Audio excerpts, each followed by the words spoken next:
Zee 24 तास एक पाऊल पुढे। अजित पवारांनी उपमुख्यमंत्री पदाचा राजीनामा दिलेला आहे आणि त्यानंतर सध्या काँग्रेसवर ते टीका करतायत। मात्र जसा भाजपचा आरोप आहे की हे सगळं ठरवलेलं नाट्य आहे, श्वेतपत्रिका येईल आणि त्यानंतर अजित पवारांना पुन्हा एकदा पदावर घेतलं जाईल। याविषयी आपण चर्चा करतो। ज्येष्ठ पत्रकार शुभांगी खापरे आपल्या सोबत आहेत। हिवाळी अधिवेशनापर्यंत आणि त्यानंतरचा प्रवास हा तुम्हाला अगोदरच ठरलेला आहे आणि तो अजित पवारांसाठी सोपा असेल असं वाटतंय की अधिक अवघड झालाय असं वाटतंय? नाही, मला वाटतं की अजित पवारांसाठी हा पुढचा राजकारण अजून अवघड ठरणार आहे। कारण याच्यात दोन मुद्दे आहेत। जसं माधव भंडारेंनी आधी सांगितलं की ही काँग्रेस आणि एनसीपीची वर्चस्वाची लढाई आहे आणि वारंवार मुख्यमंत्री पृथ्वीराज चव्हाण हे सांगत होते की आम्हाला ज्या पद्धतीचं श्वेतपत्रिका हवी आहे, नुसतं त्यांचं म्हणणं आहे की white paper should not be white wash paper. Basically त्यांचं म्हणणं आहे की ही जी व्हाईट पेपर आम्ही काढणार आहे त्याच्यात पॉलिसी डिसिजन पुढे कसं घेऊ शकतो त्या दृष्टीने आम्हाला हवं आहे। म्हणजे आता मागच्या 20 वर्ष किंवा 25 वर्षात जे प्रोजेक्ट्स कंटिन्यूड आहे किंवा कंप्लीट नाही झाले आहे, का नाही झाले, त्यात खर्च का वाढलाय, हे बरेचसे फॅक्टर्स जे आहे आणि हा विलंब का झाला असेल, विलंब झालाय, काम का नाही चांगलं झालंय, तर हु इज रिस्पॉन्सिबल, हे कुठेतरी अकाउंटेबिलिटी फॅक्टर कोणीतरी याच्यात रिस्पॉन्सिबिलिटी घेणार की नाही घेणार हा प्रश्न होता। हा नुसतं व्हाईट पेपर काढायचं, एवढे प्रोजेक्ट्स आम्ही 20 वर्षात केले आणि एवढं सिंचनाचं जी हेक्टर्स आम्ही जमीन सिंचनाखाली आणली, याच्यात काहीच सार्थक नाही होत आहे ना। म्हणजे शेवटी रिस्पॉन्सिबल कोण आहे? जर ठीक आहे 70,000 कोटीचा घोटाळा नसेल, तुम्ही जर जसं सुनील तटकरे म्हणतात की 42,000 करोडचं इन्व्हेस्टमेंट जर झालं असेल तर 42,000 करोडचं जर इन्व्हेस्टमेंट झालं आहे आणि 2004चं त्यांचाच प्लॅनिंग बोर्ड जो आहे महाराष्ट्राचं, त्यांचं म्हणणं होतं की आधी 80 तालुके होते जे ड्राऊट प्रोन होते, मग 2012 मध्ये 200च्या वर तालुके ड्राऊट प्रोन कसे असतात? मग who is responsible for that? Number of इन्व्हेस्टमेंटचं जी बजेट जो आहे सिंचनाचा, तो दरवर्षी अॅन्युअल बजेट वाढतोय। म्हणजे 1999ला जर 4,000 होतं तर आज आपण 10,000 कोटीचा बजेट आहे। Then where is that money going? म्हणजे तुम्हाला असं म्हणायचं की फक्त आकडे समोर येतील, ते आकडे तसे का आले, त्याला जबाबदार कोण आहे ह्यांची नावं समोर येणार नाही? नाही, मुख्यमंत्र्यांचं हेच म्हणणं आहे की अकाउंटेबिलिटी आणि रिस्पॉन्सिबिलिटी कोणीतरी घ्यायचंय। म्हणजे आता ठीक आहे, त्यांचा कोलिशन गव्हर्नमेंट असल्यामुळे ते थोडासा एक बॅकफूटवर ते जातील काँग्रेस आणि त्यांना एक टिकवायचं आणि जी परिस्थिती आता केंद्रात आहे, काँग्रेसला राष्ट्रवादी हवाय, राष्ट्रवादीला काँग्रेस हवाय, कारण शरद पवारांची जी राजनीती आहे त्यांना ते आता स्टेटमध्ये डिस्टेबलाइज करून काहीच उपयोग नाहीये, कारण त्यांचं रणनीती सगळी केंद्राची असणार।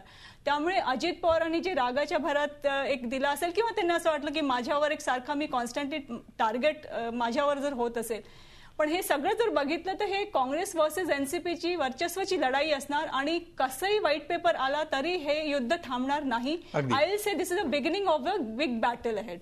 अगदी एका मोठ्या युद्धाची ही सुरुवात आहे असं शुभांगी खापरे म्हणतात। विवेक देशपांडे, तुम्ही काय म्हणाल? हे राजकारण कुठल्या थराला जाऊ शकतं आणि काँग्रेस राष्ट्रवादीवर वरचढ ठरते आहे की उलट होऊ शकतं, या बाबतीत तुमचा अंदाज काय सांगतो? मला असं मी थोडासा शुभांगीशी या बाबतीत सहमत नाही आहे। मला असं वाटतं की शरद पवार या पूर्ण प्रकरणामध्ये अतिशय अडचणीत सापडलेले आहेत आणि त्यांच्या दृष्टीने त्यांच्या पूर्ण राजकीय करिअरचा अतिशय सगळ्यात मोठं चॅलेंज आहे असं मी म्हणेन। कारण की एकीकडे अजित पवार हे जे त्यांच्या घरचेच आहेत आणि त्यांना केंद्रामध्येही स्वतःचं वर्चस्व जे आहे ते बाधित ठेवायचं आहे, राज्यातही ठेवायचं आहे आणि राज्यात अशा प्रकारे समजा अस्थिरता राहिली आणि त्यांच्याच पक्षामध्ये समजा अशा प्रकारची एक सटल अशा प्रकारची बंडाळी जर झाली तर त्यांना दुसरा कोणी असतं अजित पवारांच्या जागी तर त्यांना थोडंसं तेवढं कठीण गेलं नसतं।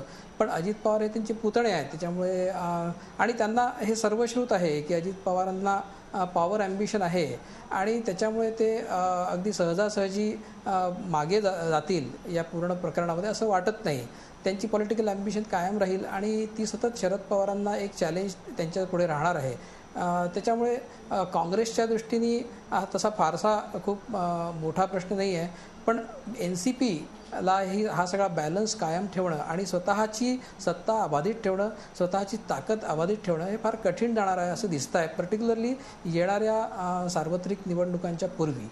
अगदी मलिक साहेब, ब्रेकवर जाण्यापूर्वी जो मुद्दा उपस्थित झालेला होता याविषयी तुम्ही एकदा क्लिअर करून टाका की श्वेतपत्रिका निघाल्यानंतर लगेचच अजित पवारांचं निर्दोषत्व सिद्ध होईल असं तुम्हाला वाटतं की त्यांच्या विरुद्ध कोर्टामध्ये ज्या काही केसेस आहेत PIL दाखल करण्यात आलेली आहे, कॅग आपलं काम करत आहे, या सगळ्याची तुम्ही वाट पाहणार आहात अजितदादांना क्लीन चिट देण्यासाठी किंवा अजितदादांचं निर्दोषत्व सिद्ध होण्यासाठी?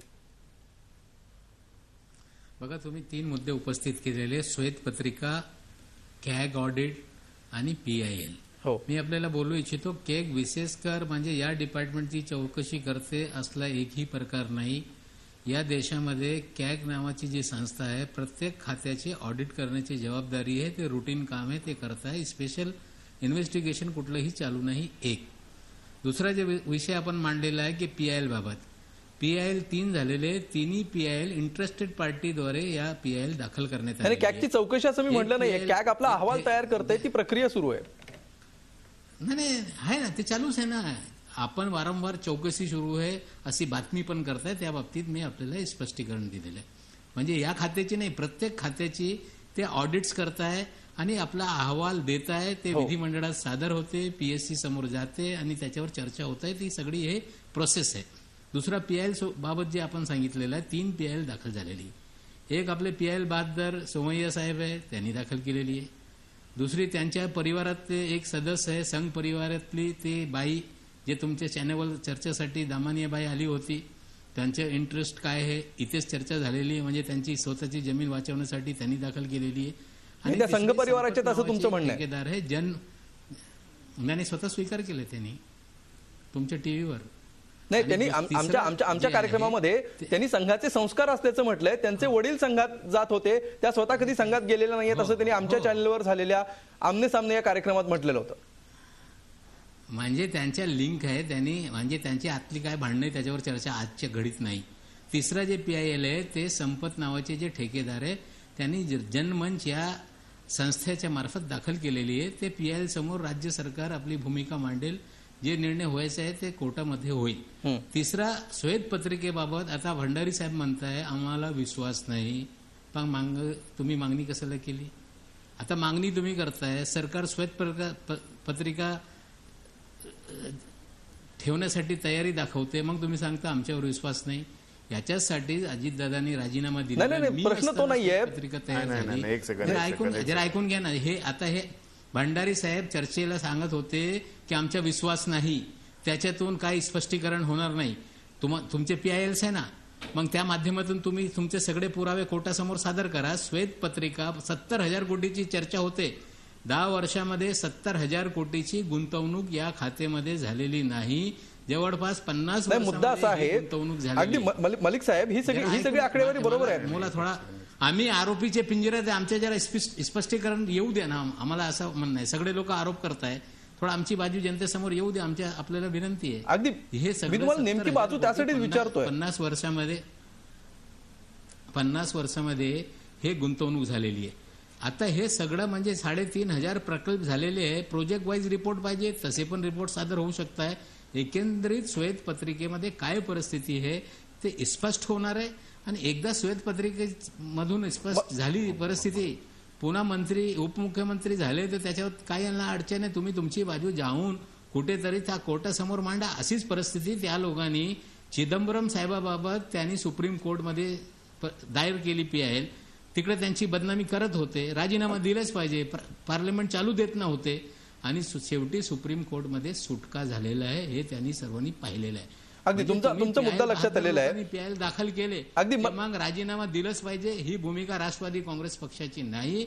यांनी अजितदादांनी हे कोणी मागितलं नसताना पक्षांनी पण राजीनामा मागितला. माझा प्रश्न असा आहे मलिक साहेब, तुम्ही सांगताय ते अगदी बरोबर आहे, ही वस्तुस्थिती आहेच.